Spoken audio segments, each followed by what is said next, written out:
కోతులు బాధ పడలేక నానా బాధలు పడుతున్నాము. కోతులు ఇళ్లలోకి వచ్చేసి అది ఇది ఏదో చేసేస్తూ ఉంటాయి. మున్సిపాలిటీ వాళ్ళని, పంచాయతీ వాళ్ళని, ఆ ప్రెసిడెంట్ గారిని వాళ్ళకి చెప్తే పట్టించుకోరనుకుంటాం కదా. చైనాలో కంప్లీట్ రివర్స్ ఉందండి. ఒక కోతి 25 లక్షలకు కొంటున్నారండి. మొన్నటిదాకా 18 లక్షలే ఉండేది. అంటే ఇండియన్ కరెన్సీలో చెప్తున్నాను, 25 లక్షలు ఒక కోతి అండి. అయినా కానీ అక్కడ కోతులు లేవు, దొరక్క చచ్చిపోతున్నారు. అబ్బాయి ఇదేదో వ్యాపారం బాగుంది కదా, ఇండియా నుంచి చైనా ఎక్స్పోర్ట్ చేయొచ్చు అంటే కుదరదండి, కుదరదు. అసలు ఏంటి ఈ సమస్య, ఏంటి ఎందుకు వచ్చింది అంటే, ఒకరికి మోదం ఇంకొకరికి ఖేదం అంటాం చూడండి, అలా ఉంది పరిస్థితి.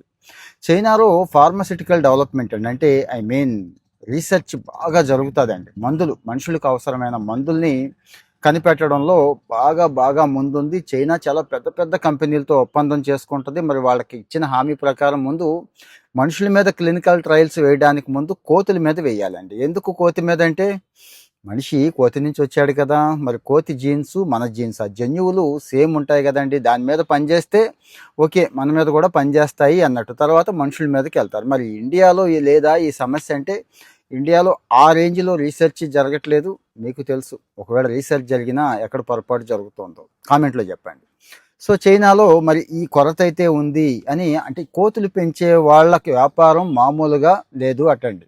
అలాగని ఎక్కడో అడవుల్లో తీసుకొచ్చిన కోతుల్ని చేసేస్తారంటే పర్టికులర్గా కొన్ని బ్రీడ్సే దీనికి ఉపయోగపడతాయి.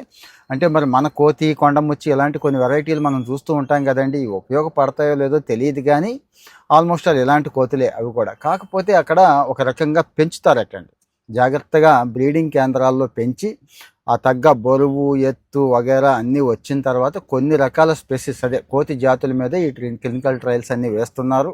అంటే ఈరోజు మన ఆయుర్దాయం పెరగడానికి ఈరోజు కొత్త కొత్త మెడిసిన్స్ వచ్చేస్తున్నాయి కదండి మన జబ్బులకి, మంచి మంచి మెడిసిన్స్.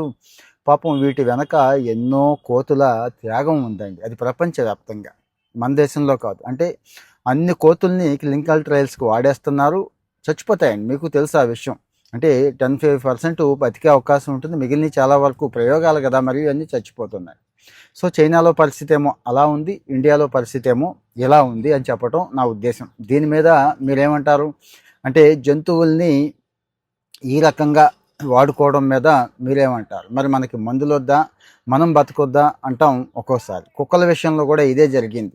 కుక్కలు రోడ్డు మీద తిరగాలి, దాని మనందాన్ని వదిలేయాలని కొంతమంది, లేదు లేదు మనుషులు ఇంపార్టెంట్ కదా, ఎంతమంది చచ్చిపోతున్నారు, ఎంతమందిని కరిసేస్తున్నాయి అని కొంతమంది. సరే ఎవరు సాకాలి అంటే మళ్ళీ గవర్నమెంట్ సాకాలి, గవర్నమెంట్ చూడాలి అని చెప్పి కొంతమంది, లేదు లేదు ఎవరికి వాడే చూసుకోవాలని కొంతమంది. ఇలా ఉంది కదా. సో అంటే ఇలాంటి సమాచారం కూడా మీ ఒపీనియన్ కోసం షేర్ చేస్తున్నాను. మీకు తెలుసా అసలు చైనాలో ఈ కోతులు గొడవ తెలుసా మీకు? కామెంట్లో చెప్పండి.